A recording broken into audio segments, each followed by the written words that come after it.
Good afternoon sir. Voice మీ రావట్లేదు voice sir. వినిపిస్తలేదు.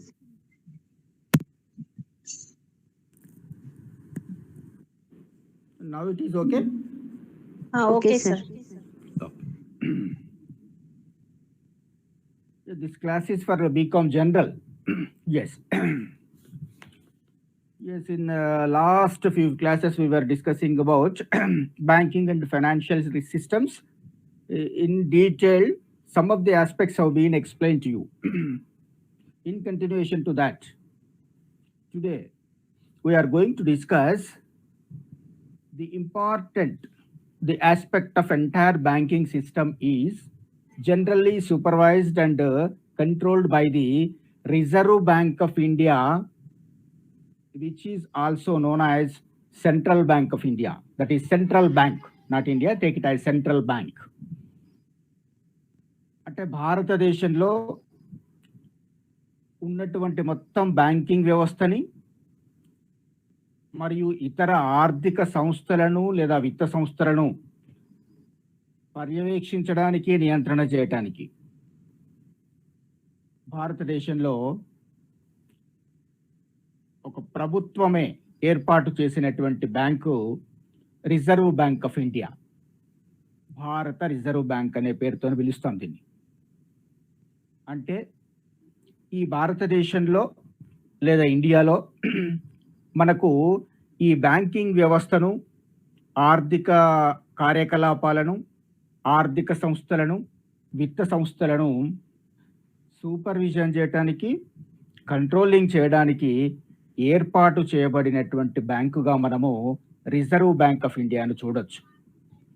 అయితే రిజర్వ్ బ్యాంకుకు సంబంధించినటువంటి విషయాలను మనం తెలుసుకోవడానికి, ఆ బ్యాంకు అంటే ఏమిటి, దాని యొక్క ఏర్పాటు ఏ విధంగా జరిగింది, మనము రిజర్వ్ బ్యాంకుని ఏ విధంగా నిర్వచించవచ్చు, తర్వాత రిజర్వ్ బ్యాంకు యొక్క లక్ష్యాలు ఏంటి, ఏ లక్ష్యాలను సాధించడానికి రిజర్వ్ బ్యాంక్ ఏర్పాటు చేయబడింది భారతదేశంలో, మరియు భారతదేశంలో ప్రస్తుతం రిజర్వ్ బ్యాంక్ ఆఫ్ ఇండియా నిర్వహిస్తున్నటువంటి విధులేంటి, వాటి యొక్క నిర్వహణ ఏ విధంగా ఉంటుంది, వాటి యొక్క పరపతి నియంత్రణపై రిజర్వ్ బ్యాంక్ యొక్క ఆజమాయిషీ లేదా ఆధిపత్యాన్ని ఏ విధంగా చెలాయిస్తుందనేటువంటి విషయాన్ని మనము ఈరోజు క్లాస్లో దీన్ని పరిశీలించబోతున్నాం.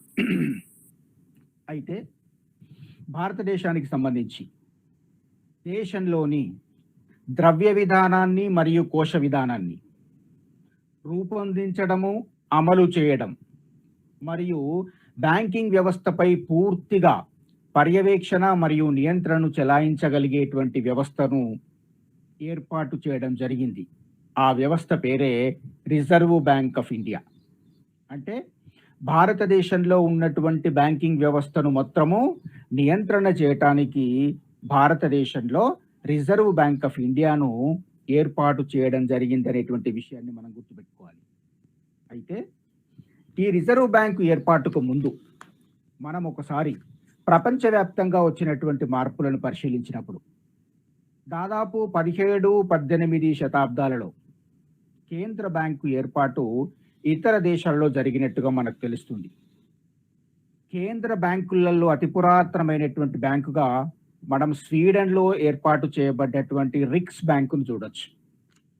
అంటే రిక్స్ బ్యాంక్ అనేది స్వీడన్ దేశంలో 1656 సంవత్సరంలో ఏర్పాటు చేయబడినట్టుగా మనకు చరిత్ర తెలియజేస్తా ఉన్నది. అంటే భారతదేశ స్థాయిలో మనం ఆలోచిస్తున్నప్పుడు, ప్రపంచ స్థాయిని ఒకసారి పరిశీలించినప్పుడు, ప్రపంచ స్థాయిలో మొదటి కేంద్ర బ్యాంకు స్వీడన్ దేశంలో 1656 సంవత్సరంలో ఏర్పాటు చేయబడినట్టు మనము గుర్తుపెట్టుకోవాలి. అట్లాగనే 1694 సంవత్సరంలో బ్యాంక్ ఆఫ్ ఇంగ్లాండ్, అంటే బ్రిటన్ దేశంలో బ్యాంక్ ఆఫ్ ఇంగ్లాండ్ అనేటువంటి పేరుతోని కేంద్ర బ్యాంకు యొక్క వ్యవస్థాపన జరిగినట్టుగా మనం చూడొచ్చు. అయితే మన అమెరికాకు సంబంధించినంత వరకు ఒకటే కేంద్ర బ్యాంకు కాకుండా 12 ఫెడరల్ బ్యాంకులను ఏర్పాటు చేయడం జరిగింది. అంటే సాధారణంగా ఒక కేంద్ర బ్యాంకు చేయాల్సినటువంటి విధులన్నీ కూడా అమెరికాలో ఈ యొక్క 12 ఫెడరల్ బ్యాంకులు నిర్వర్తిస్తాయి. అయితే భారతదేశంలో మాత్రం 1935 సంవత్సరం ఏప్రిల్ 1వ తేదీ నుంచి రిజర్వ్ బ్యాంక్ ఆఫ్ ఇండియా మనుగడలోకి వచ్చింది. 1935 రిజర్వ్ బ్యాంకు ఏర్పాటు జరిగింది. 1935 ఏప్రిల్ 1 నుంచి భారతదేశంలో రిజర్వ్ బ్యాంక్ ఆఫ్ ఇండియా మనుగడలోకి వచ్చి భారతదేశంలో ఉన్నటువంటి బ్యాంకింగ్ వ్యవస్థను పర్యవేక్షించడం, నియంత్రించడం చేస్తూ బ్యాంకింగ్ వ్యవస్థను సక్రమంగా జరగడానికి కావలసినటువంటి వ్యవస్థలను రూపొందించి వాటిని అమలు చేస్తూ భారతదేశంలోని బ్యాంకింగ్ వ్యవస్థ యొక్క పురోభివృద్ధికి మన యొక్క రిజర్వ్ బ్యాంకు ఇతోధికంగా సహాయం చేస్తున్నట్టుగా మనకు చరిత్ర తెలియజేస్తా ఉన్నది. అయితే ఈ యొక్క కేంద్ర బ్యాంకుకు సంబంధించి మనం ఒకసారి నిర్వచనాన్ని మనం పరిశీలించినప్పుడు, అంటే ఎట్లాంటి బ్యాంకును మనం కేంద్ర బ్యాంక్ అనాలి, ఏ బ్యాంకును మనం కేంద్ర బ్యాంక్ అనడానికి అవకాశం ఉంటుంది, అంటే కేంద్ర బ్యాంకు అనబడాలంటే ఏ రకమైనటువంటి విధులను ఆ బ్యాంకు నిర్వర్తించాలి అనేటువంటి విషయంలో మనకు ఒక నిర్వచనాన్ని పరిశీలించినప్పుడు వెరా స్మిత్ అనేటువంటి వ్యక్తి ఇచ్చినటువంటి నిర్వచనం ఏంటంటే, ఏదైనా ఒక బ్యాంకు పూర్తిగా కానీ కొంతమేరకు కానీ నోట్ల జారీపై గుత్తాధిపత్యం కలిగి ఉంటుందో ఆ బ్యాంకునే కేంద్ర బ్యాంకు అంటున్నాము.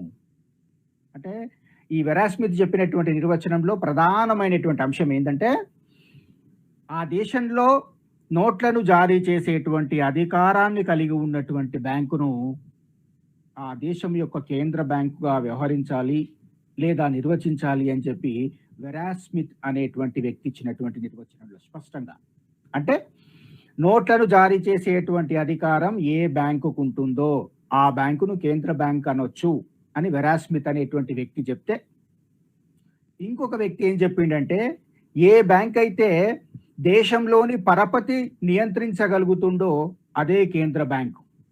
పరపతి నియంత్రణ, దీన్ని మనం క్రెడిట్ కంట్రోల్ అంటాము.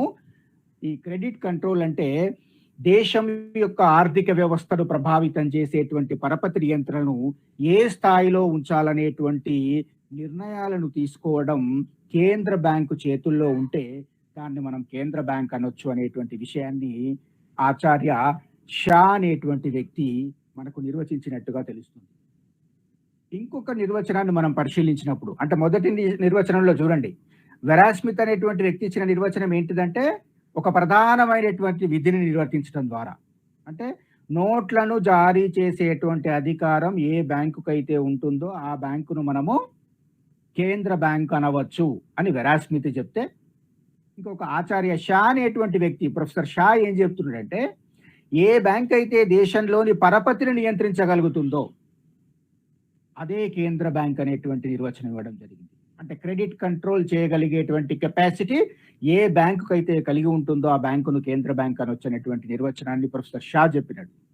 అట్లాగనే కీన్స్ బల్కిన్ అనేటువంటి వ్యక్తి ఇచ్చినటువంటి నిర్వచనం ప్రకారం, ఏ బ్యాంక్ అయితే దేశంలోని ద్రవ్య ప్రమాణాల స్థిరత్వాన్ని కాపాడుతూ ద్రవ్య చలామణిని నియంత్రించగలుగుతుందో దాన్ని కేంద్ర బ్యాంక్ అనేటువంటి పేరుతో పిలుస్తున్నాం. అంటే ద్రవ్య ప్రమాణాన్ని మెయింటైన్ చేస్తూ, తర్వాత ద్రవ్య చలామణి, సర్క్యులేషన్ ఆఫ్ మనీ ఎట్లా ఉండాలి, దాన్ని ఎంత మేరకు నియంత్రించాలి, ఎంత మార్కెట్లో అవైలబుల్ ఉండాలి అనేటువంటి విషయంలో నిర్ణయం తీసుకునేటువంటి అధికారాన్ని కలిగి ఉండేటువంటి బ్యాంకును మనము కేంద్ర బ్యాంక్ అనొచ్చు అని చెప్పి ఈ యొక్క కీన్స్ బల్కిన్ అనేటువంటి వ్యక్తి ఇచ్చినటువంటి నిర్వచనంలో, అంటే మీరు స్పష్టంగా ఈ మూడు నిర్వచనాలను పరిశీలించినప్పుడు, మొదటి నిర్వచనంలో నోట్లను జారీ చేసేటువంటి అధికారం, రెండవ నిర్వచనంలో ప్రొఫెసర్ షా చెప్పిన దాని ప్రకారము క్రెడిట్ కంట్రోల్ చేయగలిగేటువంటి కెపాసిటీ ఏ బ్యాంక్ చేస్తుందో అది కేంద్ర బ్యాంక్ అనొచ్చు అని, మూడవటువంటి నిర్వచనంలో మనకి ఇచ్చిన దాని ప్రకారం ద్రవ్య ప్రమాణాల యొక్క స్థిరత్వాన్ని కాపాడుతూ ద్రవ్య చలామణిని నియంత్రించేటువంటి బ్యాంకును సాధారణంగా కేంద్ర బ్యాంక్ అనొచ్చు అనేటువంటి విషయాన్ని కీన్స్ బల్కిన్ చెప్పిన దాని ప్రకారం ఈ మూడు నిర్వచనాలను పరిశీలించినప్పుడు మనము ఒక దేశంలో ఉండేటువంటి కేంద్ర బ్యాంకు ఈ మూడు నిర్వచనాల్లో చెప్పినటువంటి విధులను తప్పనిసరిగా నిర్వర్తిస్తుందనేటువంటి విషయాన్ని మనం గమనించవచ్చు. కాబట్టి కేంద్ర బ్యాంక్ అని మనము ఏదైనా బ్యాంకుని అంటున్నామంటే ఆ బ్యాంకు తప్పనిసరిగా ఈ ప్రధానమైనటువంటి విధులను నిర్వర్తిస్తుంది. నోట్లను జారీ చేస్తుంది, పరపతిని నియంత్రిస్తుంది, ద్రవ్య చలామణిని నియంత్రించేటువంటి అవకాశం, ద్రవ్య ప్రమాణం యొక్క స్థిరత్వాన్ని కాపాడడం. ఈ ప్రధానమైనటువంటి విధులను ఏ బ్యాంక్ అయితే ఏ దేశంలోనైతే నిర్వర్తిస్తుందో ఆ దేశంలోని ఆ బ్యాంకును తప్పనిసరిగా మనము కేంద్ర బ్యాంకుగా పరిగణించవచ్చు. ఇది కేంద్ర బ్యాంకుకు సంబంధించినటువంటి మనకు ఇచ్చినటువంటి నిర్వచనం. తర్వాత భారతదేశం దానికి సంబంధించినంత వరకు రిజర్వ్ బ్యాంక్ ఆఫ్ ఇండియాను భారతదేశంలో కేంద్ర బ్యాంకుగా మనం భావిస్తున్నాం. భారతదేశంలో ఉన్నటువంటి Reserve bank of India 1935 April 1న ఏర్పాటు చేయబడ్డటువంటి బ్యాంకును మనము కేంద్ర బ్యాంకుగా పరిగణిస్తున్నాం భారతదేశంలో. అదే రిజర్వ్ బ్యాంక్ ఆఫ్ ఇండియా.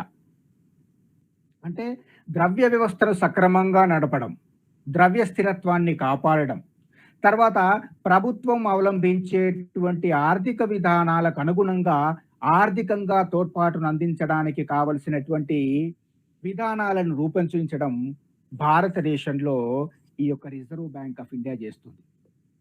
అయితే 1935 సంవత్సరంలో రిజర్వ్ బ్యాంకుకు సంబంధించి 100 రూపాయల విలువ గల 5 కోట్ల వాటా మూలధనంతో 100 రూపాయల విలువ కలిగినటువంటి ముఖ విలువ కలిగినటువంటి వాటాలతో ప్రభుత్వ భాగస్వామ్యంలో ఏర్పాటు చేస్తూ ప్రైవేటు వాటాదారుల ఆధిపత్యంలో రిజర్వ్ బ్యాంక్ స్థాపించబడింది. దీంట్లో వాటాలు ఉన్నటువంటి వ్యక్తులు, ప్రైవేటు వ్యక్తులు కూడా 1935 సంవత్సరంలో ఉన్నారు.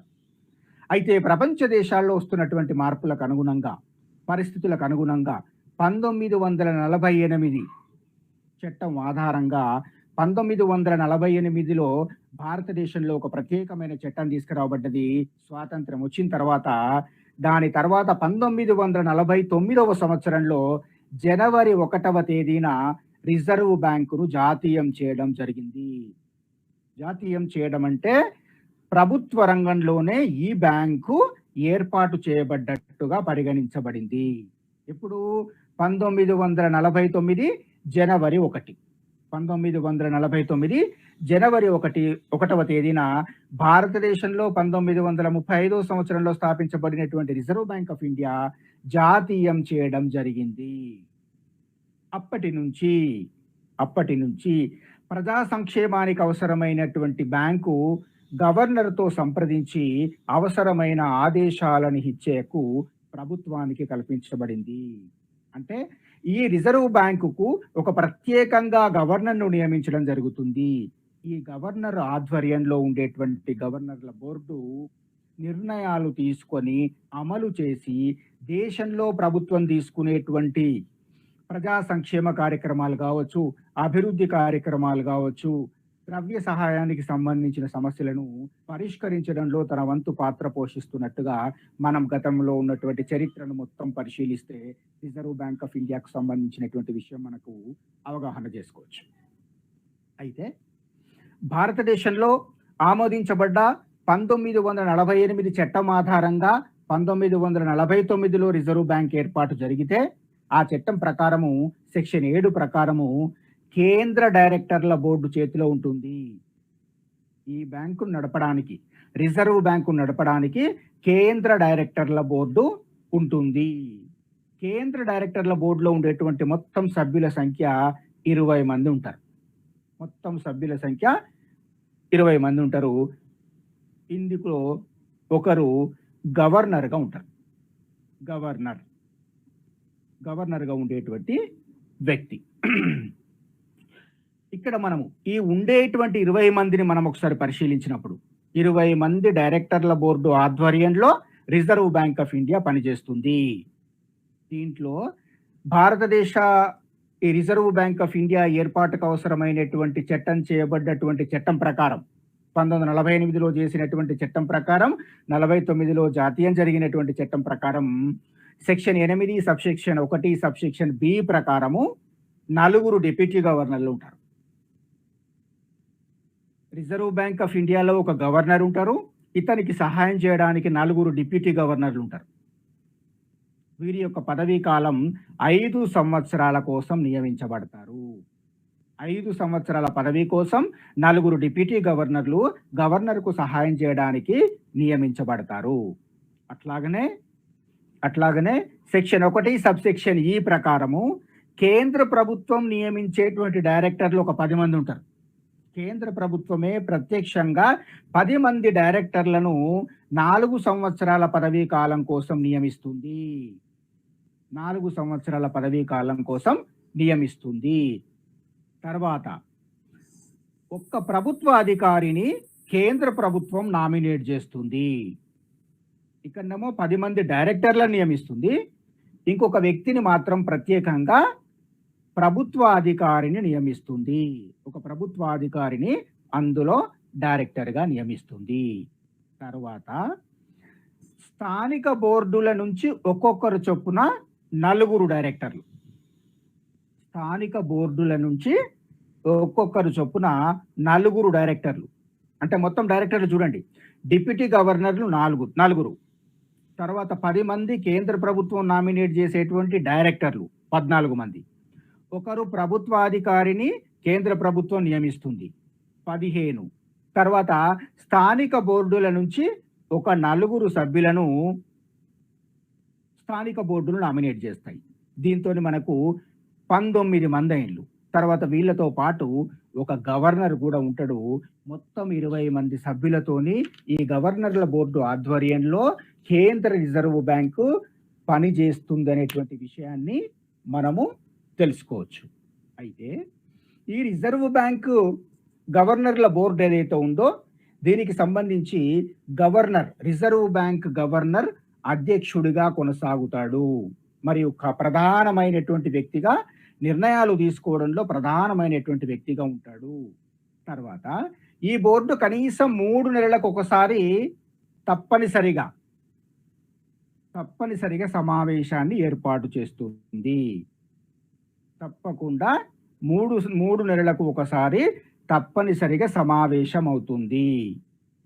తర్వాత భారతదేశంలోని ముంబాయి, కలకత్తా, చెన్నై మరియు న్యూఢిల్లీలలో 4 ప్రాంతీయ భాగాలకు 4 స్థానిక బోర్డులు కూడా ఉన్నట్టుగా మనకు చట్టంలో పేర్కొనబడింది. ఎక్కడెక్కడ?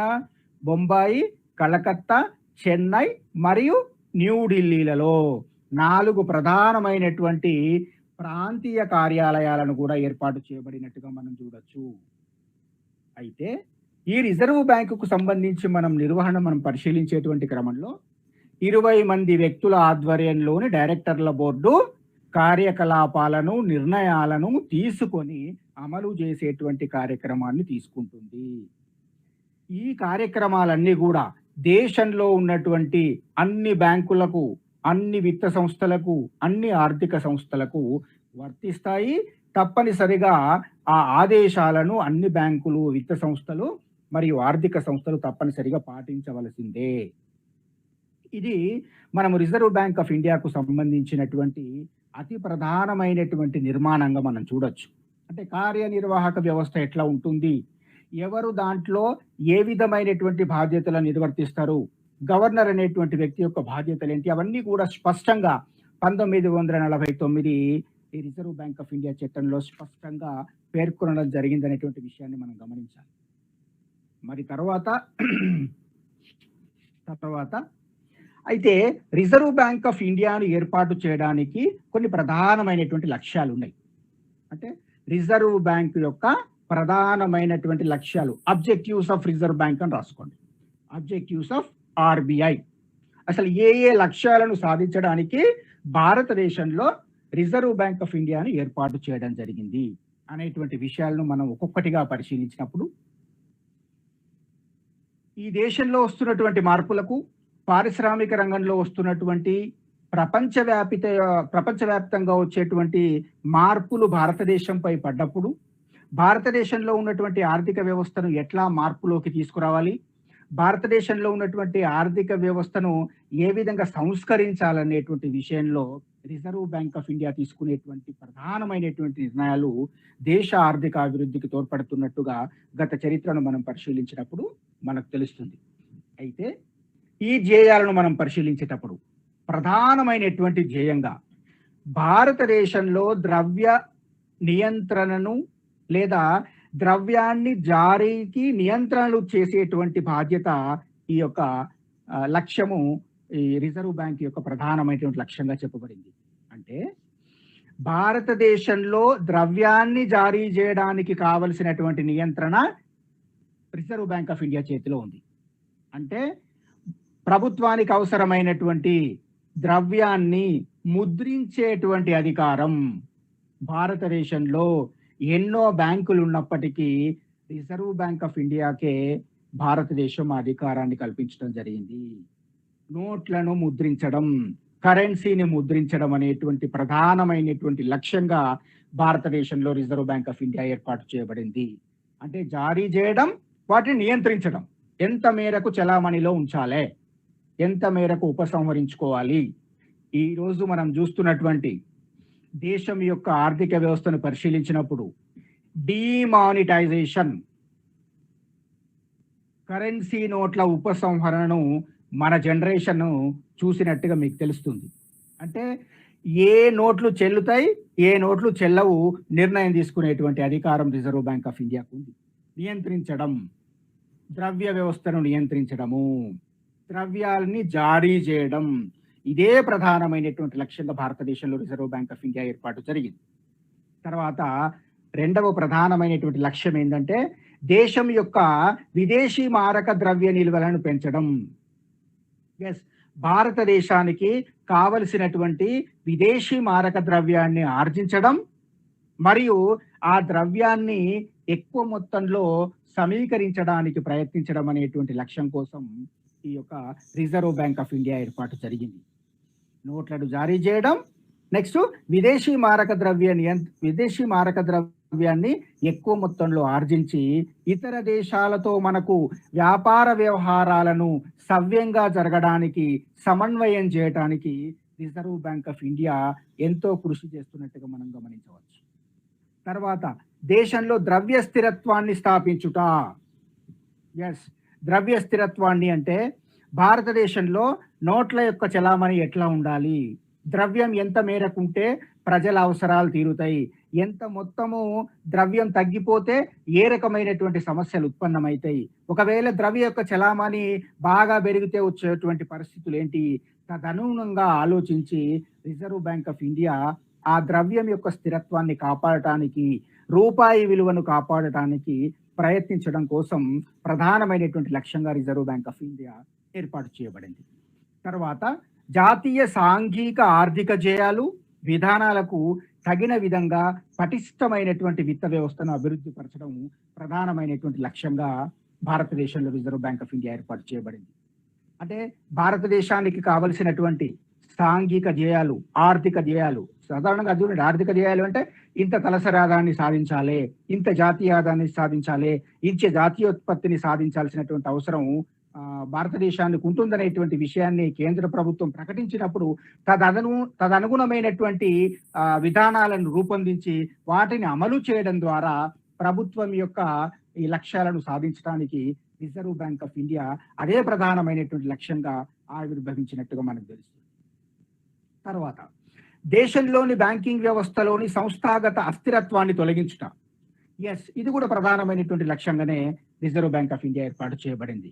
అంటే భారతదేశంలో ఉన్నటువంటి బ్యాంకింగ్ వ్యవస్థ అస్థిరత్వానికి గురి కాకుండా సవ్యంగా జరగడానికి, ప్రజలకు కావలసినటువంటి ద్రవ్య సహాయాన్ని పొందడానికి అవసరమైనటువంటి ఆర్థిక సహాయాన్ని వాణిజ్య బ్యాంకులకు, విత్త సంస్థలకు, ఆర్థిక సంస్థలకు అందించడం ద్వారా తన యొక్క స్థిరత్వాన్ని, దేశంలో ఆర్థిక స్థిరత్వాన్ని సాధించడమే ప్రధానమైనటువంటి ధ్యేయంగా రిజర్వ్ బ్యాంక్ ఆఫ్ ఇండియా ఏర్పడినట్టుగా మనము గమనించవచ్చు. అంటే దేశంలో ఉన్నటువంటి బ్యాంకింగ్ వ్యవస్థను ఏ విధమైనటువంటి సమస్యలు లేనటువంటి బ్యాంకింగ్ వ్యవస్థగా, ఏ విధమైనటువంటి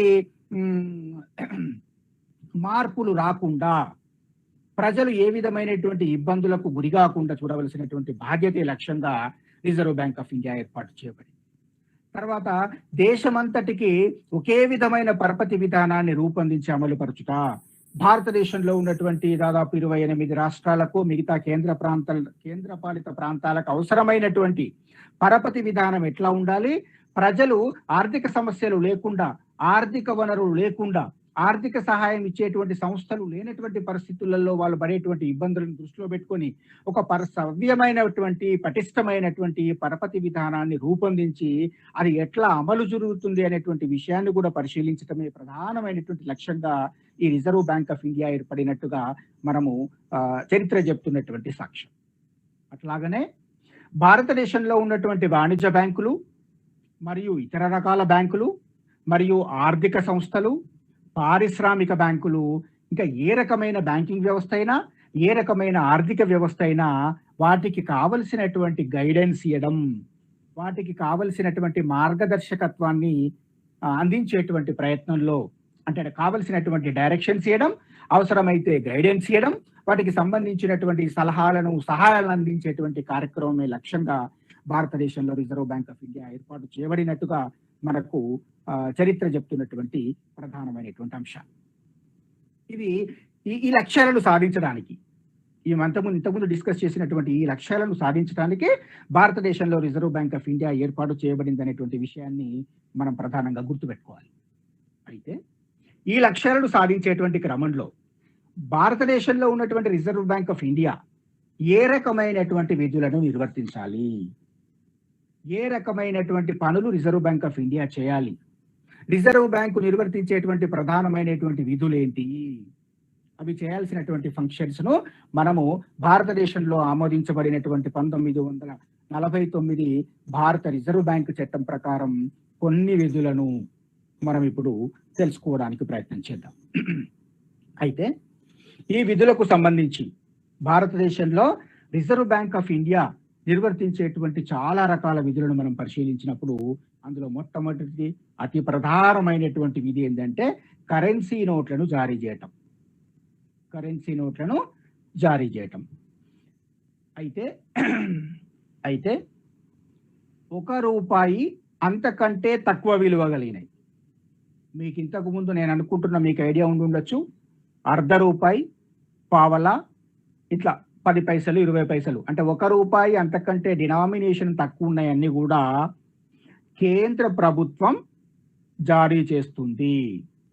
₹1 అంతకంటే తక్కువ డినామినేషన్స్. అయితే ఈ రోజు ద్రవ్య చలామణిలో ₹1 కంటే తక్కువ ఉండేటువంటి నాణాలు కానీ కరెన్సీ కానీ చలామణిలో లేవు. ₹0.50 తీసుకొని పోయి మీరు ఒక షాప్లో ఇస్తే మీకు చాక్లెట్ ఇచ్చే పరిస్థితి లేదు. ఎందుకంటే ₹0.50 ద్రవ్య చలామణిలో లేదు. ₹1 అంతకంటే ఎక్కువ ఉండేటువంటి మొత్తాలే ఈరోజు చలామణిలో ఉన్నట్టుగా మనకు తెలుస్తుంది. అయితే ₹1 కాయిన్ కానీ ₹1 నోటు కానీ దాన్ని కేంద్ర ప్రభుత్వం మాత్రమే జారీ చేస్తుంది. మిగతా డినామినేషన్స్ అన్ని ₹2 కావచ్చు, ₹5 కావచ్చు, ₹10 కావచ్చు, ₹20 కావచ్చు, ₹50 కావచ్చు, ₹100 కావచ్చు, 200, 500, 2000 మీరు ఈరోజు చూస్తున్నటువంటి డినామినేషన్స్ అన్ని కూడా రిజర్వ్ బ్యాంక్ ఆఫ్ ఇండియానే జారీ చేస్తుంది. అంటే భారతదేశంలో ఉన్నటువంటి ఈరోజు ద్రవ్య చలామణిలో ఉన్నటువంటి అన్ని రకాల కరెన్సీ నోట్లు ₹1 తప్ప మిగతా అన్ని రిజర్వ్ బ్యాంక్ ఆఫ్ ఇండియా జారీ చేసేటట్టు. అందుకోసమే దానిపైన రిజర్వ్ బ్యాంక్ ఆఫ్ ఇండియా అని ఉంటుంది. అంటే కరెన్సీని జారీ చేయడంలో రిజర్వ్ బ్యాంక్ ఆఫ్ ఇండియాకు గుత్తాధిపత్యం, మోనోపలి ఉంది. ఇంకెవ్వరు కరెన్సీ నోట్లను జారీ చేయడానికి వీలు లేదు. ఒకవేళ మీకేదైనా ఇంట్రెస్ట్ ఉండి మీరు కరెన్సీ నోట్లను మీ ఇంట్లో ప్రింట్ చేసిన, కలర్ జిరాక్స్ చేసిన, మిమ్మల్ని శ్రీకృష్ణ జన్మస్థానానికి తీసుకుపోయి సన్మానం చేస్తారు. ఎందుకంటే కరెన్సీ నోట్లను ముద్రించేటువంటి అధికారం భారతదేశంలో 1949 రిజర్వ్ బ్యాంక్ ఏర్పాటు చట్టం ప్రకారం రిజర్వ్ బ్యాంక్ ఆఫ్ ఇండియానే చేయాలి. దొంగ నోట్లను ప్రింట్ చేయడం, ఉన్న నోట్లను మార్పిడి చేయడం లేదా మార్ఫింగ్ చేయడం ఇట్లాంటివి చేసి ద్రవ్య చలామణికి ఆటంకం కల్పించి ఆ ద్రవ్యాన్ని మార్కెట్లోకి చలామణిలోకి తీసుకొస్తే శిక్షార్హులు అనేటువంటి విషయాన్ని మీరు బాగా గుర్తుపెట్టుకోవాలి. అంటే భారతదేశంలో ఉన్నటువంటి ద్రవ్యం అంతా కూడా ఇప్పుడున్నటువంటి ద్రవ్యం, ఇంతకు ముందు ఉన్నటువంటి ద్రవ్యం అంతా కూడా మనకు reserve bank of India reserve bank of India అనేటువంటి బ్యాంకు, దీన్నే మనం భారతదేశంలో కేంద్ర బ్యాంక్ అనేటువంటి వ్యవస్థలో పిలుస్తున్నాం, వ్యవస్థగా చూస్తున్నాం.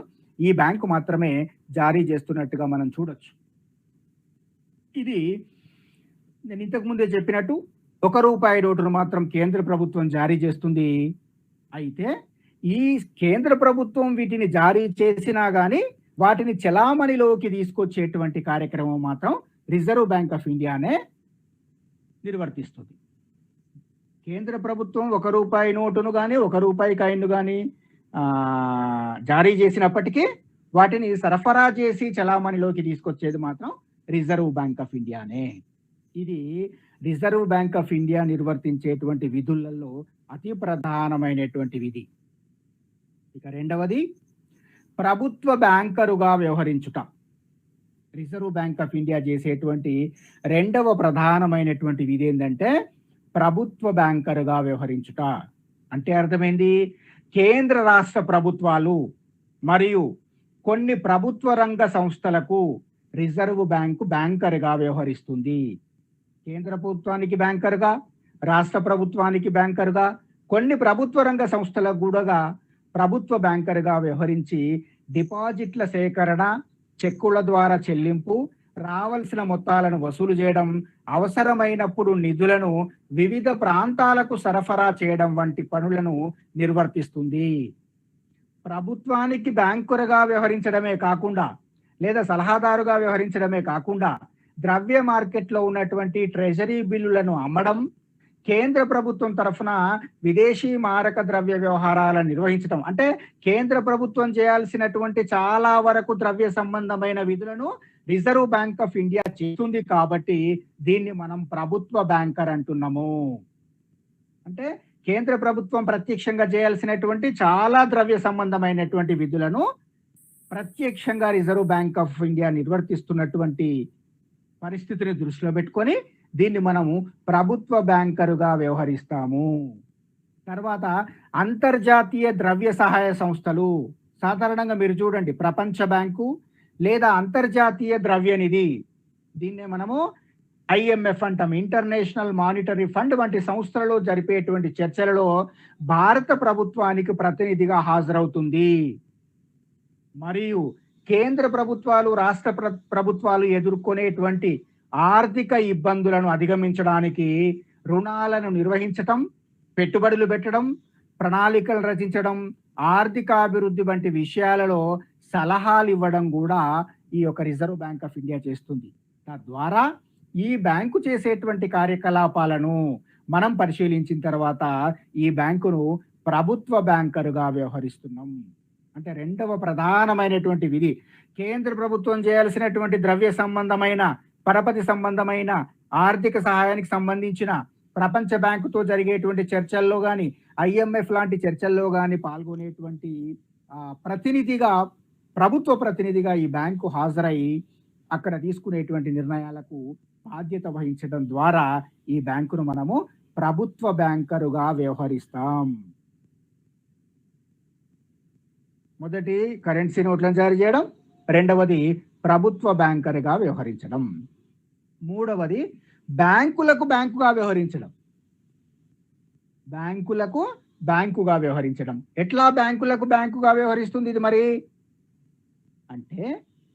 అంటే భారతదేశంలో ఉన్నటువంటి బ్యాంకింగ్ రంగంలో ఉన్నటువంటి అన్ని రకాల బ్యాంకులకు, ఆర్థిక సంస్థలకు, విత్త సంస్థలకు, పారిశ్రామిక అభివృద్ధి బ్యాంకులకు అన్నిటికీ కావలసినటువంటి మార్గదర్శకత్వాన్ని అందించేటువంటి బాధ్యత ఈ రిజర్వ్ బ్యాంక్ ఆఫ్ ఇండియా చేతిలోనే ఉంది.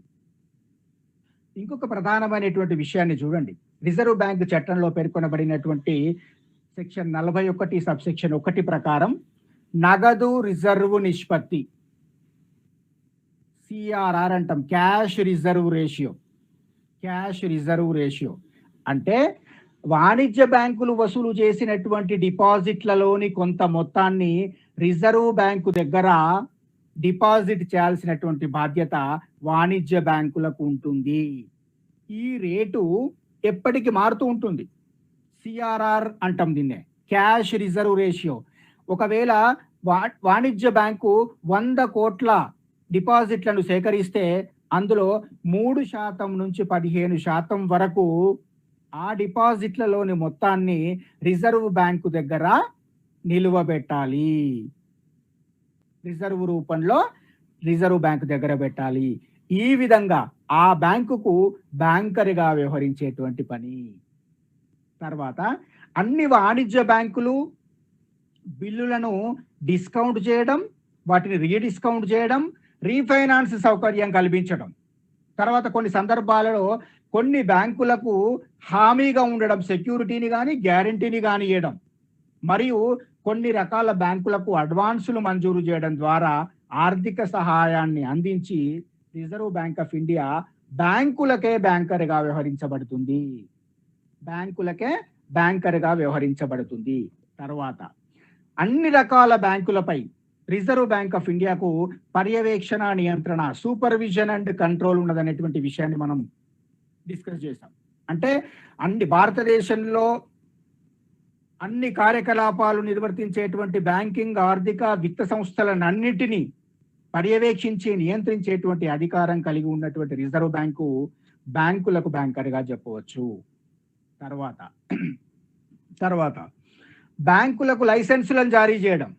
మీరు భారతదేశంలో మనం ఇంతకు ముందు డిస్కస్ చేసిన దాని ప్రకారము ఒక 20 బ్యాంకులను రిజర్వ్ బ్యాంక్ ఆఫ్ ఇండియా కేంద్ర ప్రభుత్వం జాతీయం చేసినట్టుగా మనం చూసినాం. అట్లాగనే భారతదేశంలో చాలా బ్యాంకులు ప్రైవేట్ రంగంలో కూడా ఏర్పాటు చేయబడ్డాయి. సహకార రంగంలో కూడా కొన్ని ప్రైవేట్ బ్యాంకులు ఏర్పాటు చేయబడ్డాయి. అర్బన్ బ్యాంకుల రూపంలో కూడా చాలా బ్యాంకులు ఏర్పాటు చేయబడ్డాయి. ఈ బ్యాంకులకు కావలసినటువంటి లైసెన్సును మంజూరు చేసే అధికారం రిజర్వ్ బ్యాంక్ ఆఫ్ ఇండియాకే ఉంది. తర్వాత బ్రాంచీలను, ఏదైనా బ్యాంకు బ్రాంచీలను ఏర్పాటు చేయాలంటే కూడా రిజర్వ్ బ్యాంక్ యొక్క అనుమతి తీసుకోవాలి. తర్వాత బ్యాంకులను కలపాలన్నా, విడదీయాలన్నా, లేకపోతే మెర్జ్ చేయటం కానీ, లేకపోతే అమాల్గమేషన్ చేయటం కానీ, ఈ ప్రాసెస్లన్నిటినీ కూడా రిజర్వ్ బ్యాంక్ యొక్క అనుమతితోని మాత్రమే జరగాల్సినటువంటి పనులు. కాబట్టి బ్యాంకుకు కావలసిన లైసెన్స్ను జారీ చేసేటువంటి అధికారం, బ్రాంచీల ఏర్పాటుకు కావలసినటువంటి అధికారాన్ని ఒక బ్యాంకుకు కల్పించడం, తర్వాత బ్యాంకులకు సంబంధించిన మెర్జర్స్, అక్విజిషన్స్ లేదా మెర్జర్స్ అండ్ అమాల్గమేషన్స్, అంటే 2-3 బ్యాంకులు కలిపి ఒక బ్యాంకుగా ఏర్పడడం కూడా, దానికి కావలసినటువంటి చట్టబద్ధతను కల్పించేటువంటి బాధ్యత కూడా రిజర్వ్ బ్యాంక్ ఆఫ్ ఇండియా చేతిలోనే ఉంటుంది. కాబట్టి ఈ బ్యాంకును బ్యాంకులకు బ్యాంకర్గా చెప్తున్నాము. తర్వాత బ్యాంకులకు సంబంధించినటువంటి ఆస్తులు, ద్రవ్యానికి సంబంధించి, పనితీరు సంబంధించి, నిర్వహణకు సంబంధించి అన్ని రకాలుగా చెక్ చేసేటువంటి అధికారము, నియంత్రణ చేసేటువంటి అధికారము రిజర్వ్ బ్యాంక్ ఆఫ్ ఇండియాకు ఉంది. బ్యాంకులు బాగా పనిచేస్తున్నాయా, పనిచేయట్లేదా, ఏ బ్యాంకులు బాగా పనిచేయట్లేదు, ఎందుకు పనిచేయట్లేదు, వాటి నిర్వహణ ఏ విధంగా ఉంది, ఎక్కడైనా బ్యాంకులను మోసం చేస్తున్నారా, ప్రజలు మోసం చేస్తున్నారా, లేదా బ్యాంకులే ప్రజలను ఏమన్నా మోసం చేస్తున్నాయా, లేకపోతే ఆ బ్యాంకులు చూపెట్టినటువంటి ఆస్తులన్నీ కూడా కరెక్ట్గా ఉన్నాయా లేవా, ఇట్లాంటి విషయాలన్నిటిని పరిశీలించడం, ఈ విషయాల మీద అవసరమైతే కమిటీలు వేసి రిపోర్టులు తెప్పించుకోవడం, ఈ విధంగా నియంత్రణాధికారాన్ని కలిగి ఉండడం ద్వారా మనము ఈ బ్యాంకును బ్యాంకులకు బ్యాంకర్గా వ్యవహరిస్తున్నాం. మూడవ ప్రధానమైనటువంటి విధి బ్యాంకులకు బ్యాంకర్గా వ్యవహరించడం. మొదటి విధి కరెన్సీ నోట్లను జారీ చేయడం, రెండవ విధి ప్రభుత్వ బ్యాంకర్గా వ్యవహరించడం, మూడవది బ్యాంకులకు బ్యాంకులుగా వ్యవహరించడం. నాలుగవ విధిని మనం చూసేటప్పుడు విదేశీ మారక ద్రవ్య నిల్వలను పరిరక్షించడమే ప్రధానమైనటువంటి విధి. విదేశీ మారక ద్రవ్య నిల్వలను పరిరక్షించడం. అయితే విదేశీ మారక ద్రవ్య నిల్వలను పరిరక్షించి రూపాయి విలువ స్థిరంగా ఉండేటట్లు రిజర్వ్ బ్యాంకు అనేక చర్యలు తీసుకుంటున్నట్టు మనకు చరిత్ర చెప్తున్నది. అయితే విదేశీ మారక ద్రవ్య నిర్వహణలో ప్రత్యేకంగా విదేశీ మారక నియంత్రణ విభాగాన్ని కూడా మనం రిజర్వ్ బ్యాంక్ ఆఫ్ ఇండియాలో ఏర్పాటు చేసినాం. అంటే విదేశీ మారక ద్రవ్యాన్ని ఎట్లా మనం పరిరక్షించుకోవాలి, దానికి కావలసినటువంటి విధి విధానాలను చూడడానికి రిజర్వ్ బ్యాంక్ ఆఫ్ ఇండియాలోనే ప్రత్యేకంగా ఈ ఫారిన్ ఎక్స్చేంజ్ కంట్రోల్ అనేటువంటి ఒక సెక్షన్నే, డిపార్ట్మెంట్నే ప్రత్యేకంగా ఏర్పాటు చేయబడినట్టుగా మనము ఈ యొక్క రిజర్వ్ బ్యాంక్ ఆఫ్ ఇండియా యొక్క విధులను మనం పరిశీలించినప్పుడు తెలుసుకోవచ్చు. అంటే విదేశీ మారక ద్రవ్యాన్ని మనము పెంపొందించుకోవడం కానీ, పరిరక్షించుకోవడం కానీ చేయడం ద్వారానే భారతదేశం దిగుమతి చేసుకున్నటువంటి ఏ రకమైన వస్తువుపైనైనా మనము విదేశీ చెల్లింపులు చేయాలి అంటే మనకు తప్పనిసరిగా విదేశీ మారక ద్రవ్యం అవైలబుల్ ఉండాలి. ఈ విదేశీ మారక ద్రవ్యానికి సంబంధించినటువంటి చర్యలు మనం సక్రమంగా తీసుకోకపోతే మనము విదేశీ వ్యాపారంలో చాలా వెనుకబడిపోయి మనకు కావలసినటువంటి అవసరాలను తీర్చుకునేటువంటి పరిస్థితులలో ఉండదు.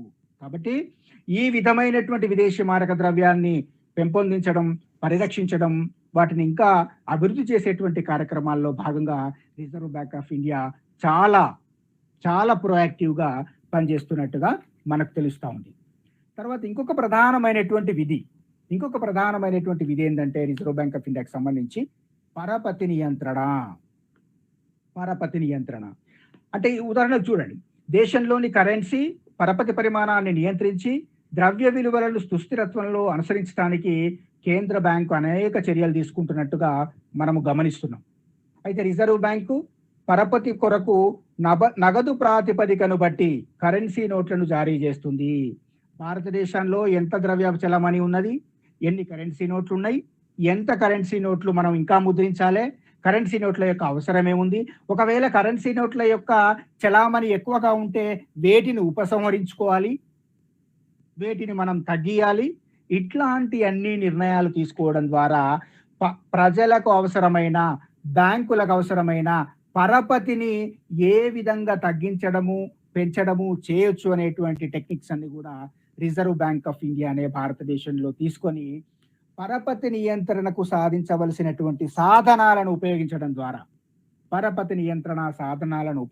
ద్వారా ద్రవ్య చలామణిని, స్థిరత్వాన్ని కల్పించి ఒక క్రమబద్ధమైనటువంటి ఆర్థిక వ్యవస్థను నిర్మాణం చేయడానికి భారతదేశంలోని రిజర్వ్ బ్యాంక్ ఆఫ్ ఇండియా పనిచేస్తుంది. సాధారణంగా చూడండి, ఆర్థిక మాంద్య కాలంలో మనం పరిశీలించినప్పుడు పరపతి పెంపొందింపజేయడం కోసం రిజర్వ్ బ్యాంకు పరిమాణాత్మక మరియు గుణాత్మకమైనటువంటి సాధనాలను ఉపయోగించి ఈ యొక్క ద్రవ్య చలామణిని ఒక సుస్థిరమైనటువంటి స్థాయికి చేర్చడానికి ప్రయత్నం చేస్తుంది. ఇంకా ఈ యొక్క ద్రవ్య చలామణికి లేదా ఈ యొక్క పరపతి నియంత్రణకు అవసరమైనటువంటి సాధనాలైనటువంటి బ్యాంకు రేటు కానీ, రిజర్వ్ నిష్పత్తులలో మార్పులు చేయటం కానీ, ఓపెన్ మార్కెట్ వ్యవహారాలను మనము పరిమాణాత్మకమైనటువంటి సాధనాలుగా భావించినప్పుడు ఇంకా ఇతర గుణాత్మకమైనటువంటి సాధనాల ద్వారా ఈ యొక్క రిజర్వ్ బ్యాంక్ ఆఫ్ ఇండియా పరపతిని నియంత్రించేటువంటి అధికారాన్ని లేదా విధిని నిర్వర్తించడం అనేటువంటిది భారతదేశంలో జరుగుతున్నట్టు మనం చూడొచ్చు. ఇంకొక ప్రధానమైనటువంటి విధి ఏంటంటే, భారతదేశంలో రిజర్వ్ బ్యాంక్ ఆఫ్ ఇండియా అంతిమ రుణదాతగా వ్యవహరించడం. అంటే అంతిమ రుణదాత అంటే అర్థం ఏంటిది? సాధారణంగా చూడండి, వాణిజ్య బ్యాంకుల హుండీలను రీడిస్కౌంట్ చేయడం ద్వారా సెక్యూరిటీల మీద ఆర్థిక సహాయం అందిస్తూ అంతిమ రుణదాతగా వ్యవహరిస్తుంది. నేను ఇంతకు ముందే చెప్పినట్టు వర్తకపు బిల్లులు లేదా వాణిజ్య బిల్లులు లేదా మారకపు బిల్లులు లేదా హుండీలు ఏ పేరుతోని పిలిచినా ఇట్లాంటి బిల్లులను మనము వ్యక్తులుగా బ్యాంకు దగ్గర మనము డిస్కౌంట్ చేసుకుంటే ఆ బ్యాంకు రిజర్వ్ బ్యాంకు దగ్గర రీడిస్కౌంట్ చేసుకోవడం ద్వారా ఆ వాణిజ్య బ్యాంకు ఆ ఆర్థిక పరమైనటువంటి లావాదేవీలని పరిష్కరించుకుంటుంది. మనకు బ్యాంకు పైసలు ఇచ్చి మన దగ్గర నుంచి హుండీ తీసుకొని ఆ హుండీని రిజర్వ్ బ్యాంక్ ఆఫ్ ఇండియా దగ్గర తాకట్టు పెట్టి కావలసినటువంటి మొత్తాన్ని రిజర్వ్ బ్యాంకు నుంచి వాణిజ్య బ్యాంకు తీసుకుంటుంది. అంటే మనకిచ్చినటువంటి రుణాన్ని వాణిజ్య bank reserve bank of India దగ్గర నుంచి తీసుకుంటుంది. అంటే మనకే రుణాలు ఇచ్చేటువంటి వాణిజ్య బ్యాంకు కూడా రిజర్వ్ బ్యాంకు దగ్గర రుణం తీసుకుంటుంది. కాబట్టి ఈ యొక్క రిజర్వ్ బ్యాంకును మనము అంతిమ రుణదాత ఇక లాస్ట్కు అదే రిసార్ట్ అన్నట్టు లాస్ట్కు మనకు రుణాలు ఇవ్వడానికి. కాబట్టి వ్యక్తులుగా మనం రుణాలు తీసుకునేటువంటి అవకాశం లేదు రిజర్వ్ బ్యాంక్ దగ్గర. మరి ఎవరికి రుణం ఇస్తుంది రిజర్వ్ బ్యాంక్ ఆఫ్ ఇండియా అంటే వాణిజ్య బ్యాంకులకు, పారిశ్రామిక అభివృద్ధి బ్యాంకులకు, ఇతర విత్త సంస్థలకు మాత్రమే రుణాలను మంజూరు చేస్తుంది. తద్వారా ఆ బ్యాంకులు, ఆర్థిక సంస్థలు ప్రజలకు అవసరమైనటువంటి రుణాలను మంజూరు చేస్తారు. కాబట్టి ఈ విధానంలో మనము అంతిమ రుణదాతగా రిజర్వ్ బ్యాంక్ ఆఫ్ ఇండియాను చెప్పవచ్చు. తర్వాత ఇంకొక ప్రధానమైనటువంటి అంశాన్ని మనం అంతిమ రుణదాతలు చూసేటప్పుడు, రుణ మంజూరులో కూడా ఎటువంటి కారణం చూపకుండా సహాయాన్ని తిరస్కరించడం కానీ, షరతులు విధించడం కానీ చేయవచ్చును. తర్వాత అత్యవసరం అనుకుంటే ఇంకొకటి, అర్హత లేనటువంటి సెక్యూరిటీల హామీగా రుణాన్ని మంజూరు చేసేటువంటి హక్కు రిజర్వ్ బ్యాంకుకు ఉంటుంది. హామీలేవీ లేకుండా కూడా రిజర్వ్ బ్యాంక్ ఆఫ్ ఇండియా వాణిజ్య బ్యాంకులకు అవసరమైనటువంటి రుణాలను మంజూరు చేస్తుంది. తద్వారా రిజర్వ్ బ్యాంక్ ఆఫ్ ఇండియా అంతిమ రుణదాతగా వ్యవహరించడానికి కావలసినటువంటి పరిస్థితులను కల్పించినట్టుగా భారతదేశంలోని 1949 రిజర్వ్ బ్యాంక్ ఆఫ్ ఇండియా చట్టం ప్రకారం మనకు తెలుస్తుంది. అయితే రిజర్వ్ బ్యాంకు నిర్వర్తించేటువంటి ఈ ప్రధానమైనటువంటి ఈ 6 విధులను చూసినప్పుడు దీంట్లో ప్రధానమైనటువంటి, అతి ముఖ్యమైనటువంటి మరియు ఎక్కువ ప్రభావవంతంగా పనిచేసేటువంటి విధిగా మనం పరపతి నియంత్రణను చూడవచ్చు. పరపతిని నియంత్రించడం ఒక ప్రధానమైనటువంటి విధిగా మనం రిజర్వ్ బ్యాంక్ ఆఫ్ ఇండియా దగ్గర నుంచి మనం గమనించినప్పుడు, ఈ పరపతి నియంత్రణకు సంబంధించినటువంటి సాధనాలు రిజర్వ్ బ్యాంక్ దగ్గర ఏమున్నాయి, ఏ సాధనాల ద్వారా రిజర్వ్ బ్యాంక్ ఆఫ్ ఇండియా పరపతిని నియంత్రిస్తుంది సమాజంలో లేదా బ్యాంకింగ్ వ్యవస్థలు అనేటువంటి విషయాలను మనం పరిశీలించినప్పుడు, దీనికి కావలసినటువంటి ప్రధానమైనటువంటి విషయాలను మనం చూసేటప్పుడు దీనికి ఒక 2 ప్రధానమైనటువంటి అంశాలను మనం డిస్కస్ చేయడానికి ప్రయత్నం చేద్దాం. నెంబర్ 1, పరిమాణాత్మక సాధనాలు అంటే quantitative devices or quantitative measures. ఈ క్వాంటిటేటివ్ మెజర్స్ లో మనం ప్రధానంగా చూసేటి ఏంటి అంటే బ్యాంకు రేటు. అయితే reserve bank of India section 49 ప్రకారము రిజర్వ్ బ్యాంకు హుండీలను మరియు ఇతర వ్యాపార పత్రాలను తిరిగి డిస్కౌంట్ చేసి కొనుగోలు చేసేటువంటి ప్రామాణికమైనటువంటి రేటు. అంటే వాణిజ్య బ్యాంకులు డిస్కౌంట్ చేసినటువంటి హుండీలను రిజర్వ్ బ్యాంక్ ఆఫ్ ఇండియా రీడిస్కౌంట్ చేస్తుందనేటువంటి విషయాన్ని మనం తెలుసుకున్నాం. ఆ రీడిస్కౌంట్ చేసుకొని ఆ వాణిజ్య బ్యాంకుకు అవసరమైనటువంటి మొత్తాన్ని ఇచ్చేటువంటి క్రమంలో ఫిక్స్ చేసినటువంటి రేటునే మనం బ్యాంక్ రేట్ అంటాం. ఇది బ్యాంకు రేట్ అనేటువంటిది ఒక ప్రధానమైనటువంటి పరపతి నియంత్రణ. బ్యాంకు రేటు ఎక్కువగా ఉంటే ద్రవ్య చలామణి తగ్గుతుంది, బ్యాంకు రేటు తక్కువగా ఉంటే ద్రవ్య చలామణి ఎక్కువ అవుతుంది. ఇది ఒక రకమైనటువంటి సాధనం. తర్వాత ఈ రిజర్వ్ బ్యాంక్ చేసేటువంటి ప్రధానమైనటువంటి ఈ పరిమాణాత్మక సాధనాల్లో రిజర్వ్ నిష్పత్తులలో మార్పులు మనం ఇంతకు ముందే డిస్కస్ చేసినట్లు వాణిజ్య బ్యాంకులు కలెక్ట్ చేసినటువంటి డిపాజిట్లపై కొంత శాతాన్ని రిజర్వ్ బ్యాంకు దగ్గర పెట్టాలి ప్రతి వాణిజ్య బ్యాంకు. దీన్నే మనము నగదు రిజర్వ్ నిష్పత్తి, సిఆర్ఆర్, క్యాష్ రిజర్వ్ రేషియో. దీన్ని ఉదాహరణకి బ్యాంకు ఒక 100 కోట్లు కలెక్ట్ చేసింది, రిజర్వ్ బ్యాంకు దీని రేటును 20% చేసింది అనుకోండి.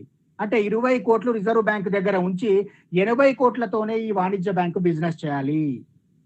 ఒకవేళ ప్రజలలో ద్రవ్య చలామణి తగ్గిందని రిజర్వ్ బ్యాంకు భావించినప్పుడు ఈ యొక్క నగదు నిల్వల నిష్పత్తిని 10%కే తగ్గిస్తుంది. అప్పుడు 100 కోట్లు కలెక్ట్ చేయబడినటువంటి అమౌంట్ ఉన్నటువంటి వాణిజ్య బ్యాంకు 10 కోట్లు మాత్రమే రిజర్వ్ బ్యాంకు దగ్గర రిజర్వ్ రూపంలో పెట్టి 90 కోట్ల రూపాయలని వ్యాపారానికి వినియోగించుకోవడానికి అవకాశం ఉంటుంది. దీన్నే మనము సిఆర్ఆర్, క్యాష్ రిజర్వ్ రేషియో, నగదు రిజర్వ్ నిష్పత్తి అంటాం. అంటే పరపతిని ఎట్లా నియంత్రించాలి, ద్రవ్య చలామణి పెంచాలంటే ఏం చేయాలి, ద్రవ్య చలామణిని తగ్గించాలంటే ఏం చేయాలి అనేటువంటి విషయంలో నగదు రిజర్వ్ నిష్పత్తులను మార్చడము. తర్వాత శాసనాత్మకమైన చట్టబద్ధమైనటువంటి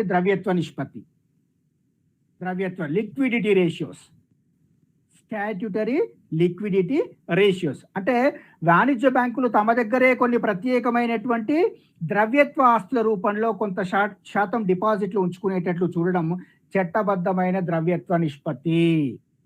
అంటే వాణిజ్య బ్యాంకులలో ఉన్నటువంటి కొన్ని రకాల ఆస్తులను తను తప్పనిసరిగా తన దగ్గరే పెట్టుకోవాలి. అట్లాంటి చూడాల్సినటువంటి బాధ్యత రిజర్వ్ బ్యాంక్ ఆఫ్ ఇండియాకు ఉంటుంది. ఇది ఒక పరపతి నియంత్రణ సాధనంగా ఉపయోగించుకోవడం. ఒకవేళ అట్లాంటి పరిస్థితి లేనప్పుడు, ఒకవేళ ద్రవ్య చలామణి తగ్గింది అన్నప్పుడు వాటిని కూడా రిజర్వ్ గా పెట్టకుండా ద్రవ్య చలామణిని పెంచేటువంటి ఏర్పాటు రిజర్వ్ బ్యాంక్ ఆఫ్ ఇండియా చేస్తుంది. అది శాసనాత్మకమైనటువంటి లిక్విడిటీ రేషియోని పెంచడం, తగ్గించడం ద్వారా. తర్వాత ఇంకొక ప్రధానమైనటువంటి పరపతి నియంత్రణ సాధనం ఓపెన్ మార్కెట్ వ్యవహారాలు. ఓపెన్ మార్కెట్ వ్యవహారాలు అంటే ఏంటంటే రిజర్వ్ బ్యాంక్ ఆఫ్ ఇండియా చట్టం ప్రకారం సెక్షన్ 178, అంటే 17 సబ్సెక్షన్ 2 ప్రకారం ద్రవ్య మార్కెట్లో స్టాక్ ఎక్స్చేంజ్ల ద్వారా ప్రభుత్వ సెక్యూరిటీలు, ట్రెజరీ బిల్లులు, ఇతర ఆమోదిత పత్రాలు కొనడం, అమ్మడం చేయవచ్చును. అంటే రిజర్వ్ బ్యాంక్ ఆఫ్ ఇండియా ఏం చేస్తుంది? స్టాక్ మార్కెట్లో తన దగ్గర ఉన్న సెక్యూరిటీలను, ట్రెజరీ బిల్లులను అమ్మడం కానీ, కొనడం కానీ చేయడం ద్వారా ద్రవ్య చలామణిని పెంచడం, తగ్గించడం అనేటువంటి కార్యకలాపాలు చేస్తుంది. దీన్నే మనం ఓపెన్ మార్కెట్ వ్యవహారాలు అంటే ప్రభుత్వ మార్కెట్ వ్యవహారాలలో రిజర్వ్ బ్యాంక్ ఆఫ్ ఇండియా జోక్యం చేసుకొని తన దగ్గర ఉన్నటువంటి సెక్యూరిటీలను అమ్మేయడం, లేదా తన దగ్గర సెక్యూరిటీలు కావాలనుకున్నప్పుడు మార్కెట్లో నుంచి కొనుక్కోవడం, తద్వారా ద్రవ్య చలామణిని నియంత్రించేటువంటి అవకాశాన్ని మనం రిజర్వ్ బ్యాంక్ యొక్క ప్రధానమైనటువంటి ఉద్దేశాలుగా, సాధనాలుగా చూడొచ్చు. ఇవి సాధారణంగా పరిమాణాత్మకమైనటువంటి అండ్ క్వాంటిటేటివ్ మెజర్స్. తర్వాత మనం క్వాలిటేటివ్ మెజర్స్గా మనం చూసినప్పుడు కనీస మార్జిన్లను నిర్ణయించడం. అంటే ఉదాహరణకు చూడండి, కొన్ని రకాల మెజర్స్ ఎట్లా ఉంటాయంటే కేంద్ర ప్రభుత్వం తీసుకోవాల్సినటువంటి నిర్ణయాలు రిజర్వ్ బ్యాంకు ద్వారా అమలు చేస్తుంది. ఆహార ధాన్యాలకు సంబంధించి కానీ, నూనె గింజలకు సంబంధించి, వంట నూనెలు, పంచదార ఇట్లాంటి వస్తువులకు అందించేటువంటి రుణాలకు గాను కనీస మార్జిన్ నిర్ణయిస్తుంది రిజర్వ్ బ్యాంక్ ఆఫ్ ఇండియానే. అంటే ఆ వస్తువులను సరఫరా అయ్యే పరపతిని నియంత్రించడానికి మార్జిన్ను పెంచడం కానీ, తగ్గించడం కానీ, అంటే ఆ వస్తువులను కొనేటువంటి సంస్థలకు ఇచ్చేటువంటి ద్రవ్య సహాయాన్ని పెంచడం, తగ్గించడం.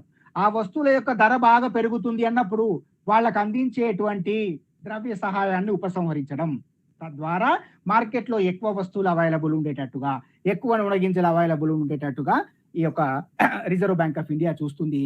దీన్నే మనము కనీస మార్జిన్లను నిర్ణయించి ఈ యొక్క ద్రవ్య పరపతిని లేదా పరపతి నియంత్రణను సాధించడం ఈ యొక్క గుణాత్మకమైనటువంటి సాధనంగా చూడొచ్చు.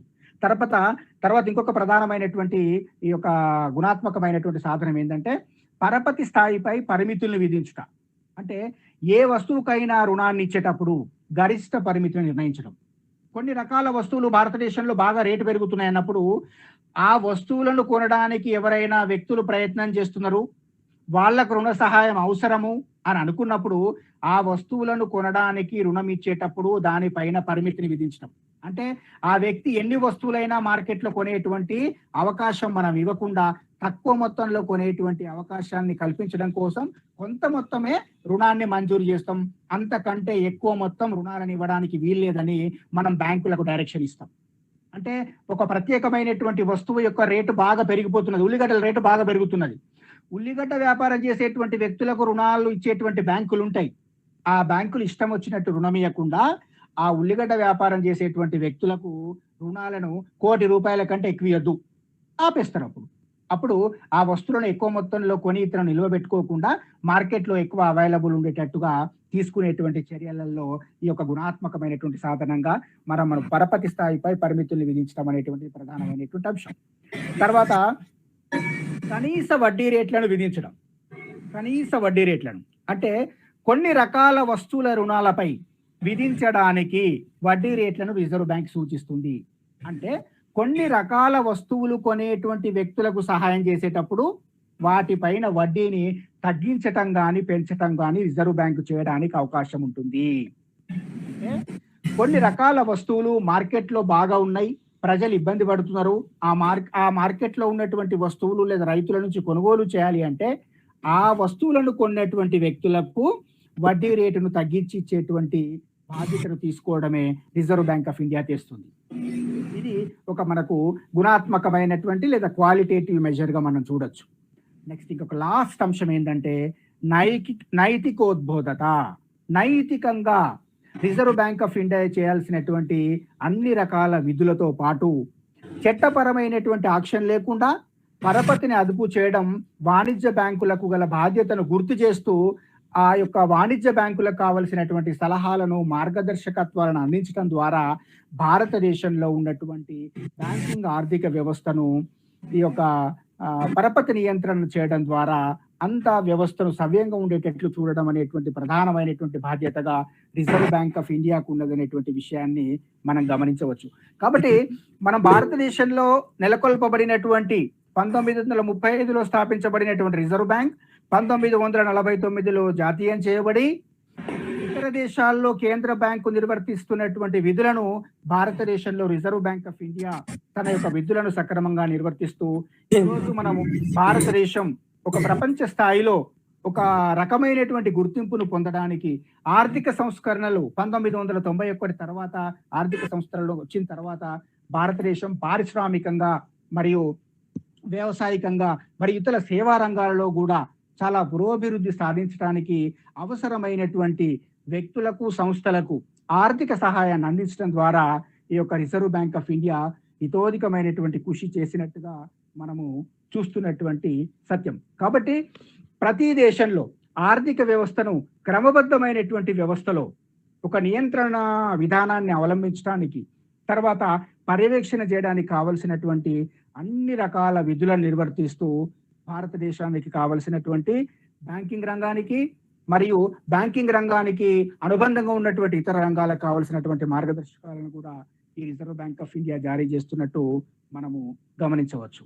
కాబట్టి ఇప్పటి వరకు మనం డిస్కస్ చేసినటువంటి అంశాలన్నీ కూడా అతి ప్రధానమైనటువంటి అంశాలుగా మీరు భావించి ఈ అంశాల పట్ల అవగాహన పెంచుకొని ఈ అంశాలను మరొకసారి చదువుకొని మీరు రాబోయే రోజులలో జరగబోయేటువంటి పరీక్షల్లో బాగా ప్రజెంట్ చేసి దాంతోపాటు మీరు నాలెడ్జ్ కూడా సంపాదించుకొని మీరు పరీక్షల్లో మంచిగా ఉత్తీర్ణత సాధించాలని ఆకాంక్షిస్తూ నేను అనుకుంటున్నా ఈరోజు మనకు లాస్ట్ డే.